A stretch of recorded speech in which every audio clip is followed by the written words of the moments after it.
Hay una sección de la Biblia que la mayoría de los lectores saltan, no lo admiten, pero lo hacen. Éxodo capítulos 25 al 40. 16 capítulos de medidas exactas, materiales específicos, colores precisos y proporciones que Dios mismo dicta desde la cima de una montaña. Codos de esto, talentos de aquello, azul, púrpura, carmesí, madera de acacia cubierta de oro. Y la mayoría de nosotros llegamos a esa sección y pensamos, instrucciones de construcción, logística del desierto. Detalles importantes para Israel, pero difíciles de aplicar para alguien sentado en el siglo XXI. Eso es un error, y no un error pequeño, porque lo que Dios le estaba dando a Moisés en esa montaña no eran instrucciones de construcción, era un mapa. Y lo que ese mapa representa no es un campamento en el desierto del Sinaí, es el universo entero. Y una vez que lo veas de esa manera, nunca volverás a leer Éxodo de la misma forma, y tampoco volverás a leer Génesis, ni Apocalipsis, porque los tres están hablando de lo mismo. Empecemos por entender cómo pensaba el mundo antiguo sobre los templos, porque nosotros pensamos en un templo como un lugar de culto, un edificio donde la gente va a orar. Pero en el mundo antiguo, en Mesopotamia, en Egipto, en Canaán, un templo era algo completamente diferente. Era un modelo del cosmos, era la estructura que representaba cómo estaba organizado el universo. El cielo arriba, la tierra en el medio, el inframundo abajo.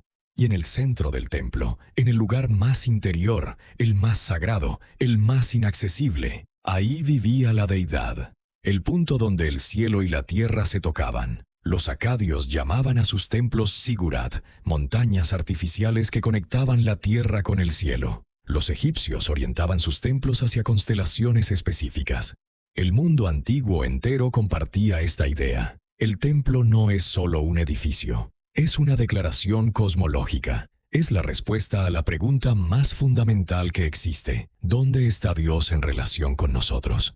Y ahora mira lo que Dios le dice a Moisés en Éxodo 25:8.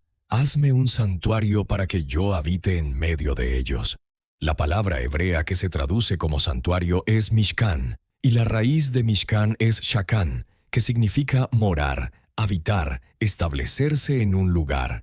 Es la misma raíz detrás de la palabra Shekinah, la presencia visible y gloriosa de Dios que llena el tabernáculo al final de Éxodo. Mishkan no es solo un lugar de culto, es una morada.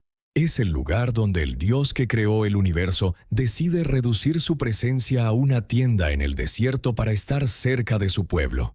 Eso solo ya es extraordinario. Pero hay más. Mira la estructura del tabernáculo. Tiene 3 zonas distintas. La primera es el atrio exterior, el espacio abierto donde cualquier israelita podía entrar. Aquí está el altar de bronce donde se ofrecen los sacrificios. Y aquí está la fuente de bronce donde los sacerdotes se lavan. La segunda zona es el lugar santo. Solo los sacerdotes pueden entrar aquí. Aquí están 3 objetos: la mesa con el pan de la presencia, el candelabro de oro con 7 brazos y el altar de incienso. La tercera zona es el lugar santísimo, el Kodesh HaKodashim en hebreo. Solo el sumo sacerdote puede entrar, una vez al año. Y aquí está el arca del pacto, el trono de Dios en la tierra. 3 zonas: atrio exterior, lugar santo, lugar santísimo. ¿Te suena familiar? Debería, porque es la misma estructura de 3 niveles que el mundo antiguo usaba para describir el cosmos. El atrio exterior es la tierra, el espacio donde los seres humanos viven y se mueven y traen sus ofrendas. El lugar santo es el cielo, el espacio intermedio donde los sacerdotes, los mediadores entre Dios y el pueblo, realizan su ministerio. Y el lugar santísimo es el trono de Dios, el cielo de los cielos, el lugar donde la presencia divina habita en su plenitud.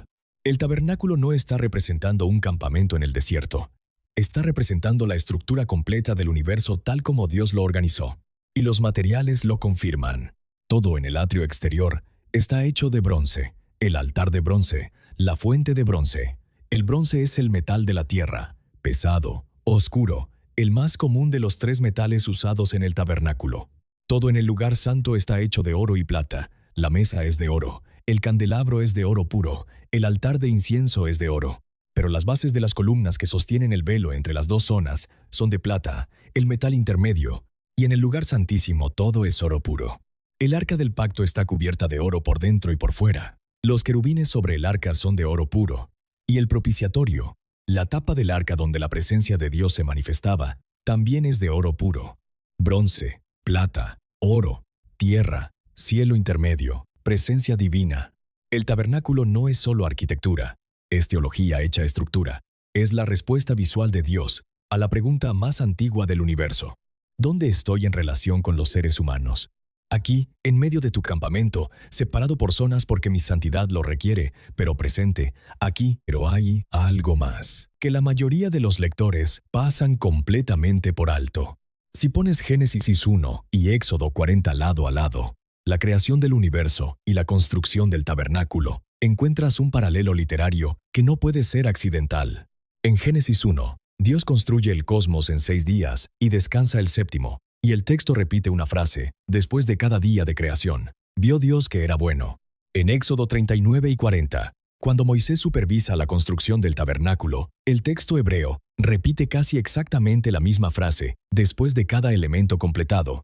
Y cuando todo está terminado, usa el mismo lenguaje que Génesis usa para el séptimo día. Los eruditos hebreos han identificado 7 discursos distintos de Dios a Moisés en Éxodo 25 al 31, 7 discursos, como 7 días de creación. Y cuando la gloria de Dios llena el tabernáculo al final de Éxodo 40, el lenguaje hebreo evoca deliberadamente el momento en que el Espíritu de Dios se movía sobre las aguas en Génesis 1. El tabernáculo no es solo un mapa del universo, es una recreación del universo. Es Dios diciendo lo mismo que dijo en el principio, pero ahora en miniatura, en medio de su pueblo, en el desierto. La creación fue el primer tabernáculo, y el tabernáculo es una creación en miniatura. El candelabro de 7 brazos no es decoración. En el mundo antiguo, el número 7 estaba asociado con la totalidad del cosmos, y algunos eruditos han señalado que la forma del candelabro refleja un árbol, específicamente el árbol de la vida del jardín del Edén. El tabernáculo no es un reemplazo del Edén, es su continuación. Es Dios intentando restaurar lo que se perdió en Génesis 3. Y este hilo no termina en Éxodo. El templo de Salomón es el tabernáculo hecho permanente, misma estructura de 3 zonas, misma progresión de materiales, misma orientación hacia el este, hacia el sol naciente, hacia el origen de la luz. Y luego el templo es destruido, y los profetas prometen una restauración. Y al final de la Biblia, en Apocalipsis 21, Juan ve la nueva Jerusalén descender del cielo, y el ángel le da las medidas. Y cuando Juan describe lo que ve, está describiendo un cubo perfecto, exactamente como el lugar santísimo era un cubo perfecto, de 10 codos por 10 codos. La nueva Jerusalén no tiene templo, porque toda ella es el lugar santísimo. Toda la nueva creación se ha convertido en la zona de la presencia divina. Lo que estaba separado por un velo, ahora es todo el universo. El tabernáculo apuntaba hacia esto desde el principio. Y Apocalipsis 21:3 usa una palabra específica para describir lo que Dios hará en la nueva creación. Dice que Dios habitará con los hombres, y la palabra griega que Juan usa, skene, es la traducción directa del hebreo mishkan. El mismo Mishkan del Éxodo 25, la misma morada, el mismo Dios que quiso habitar en una tienda en el desierto, ahora habita con su pueblo para siempre, en una creación completamente restaurada. La Biblia es una historia sobre un Dios que quiere estar cerca, y el tabernáculo es el capítulo más visual de esa historia. Es el momento en que Dios toma el universo entero, cielo, tierra y su propia presencia, y lo comprime en una estructura de tela, madera y oro, en el centro de un campamento de esclavos recién liberados. No porque necesitara un lugar donde vivir, sino porque ellos necesitaban saber que Él vivía con ellos. La próxima vez que leas Éxodo y llegues a los 16 capítulos de medidas y materiales, no los saltes. Mira más despacio, porque lo que estás leyendo no son instrucciones de construcción. Estás leyendo la declaración más audaz de toda la Biblia.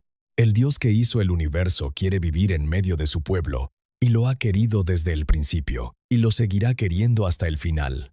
Si esto cambió la manera en que ves esos capítulos de Éxodo que siempre saltaste, compártelo con alguien que también lo salta. Suscríbete para no perderte lo que viene después.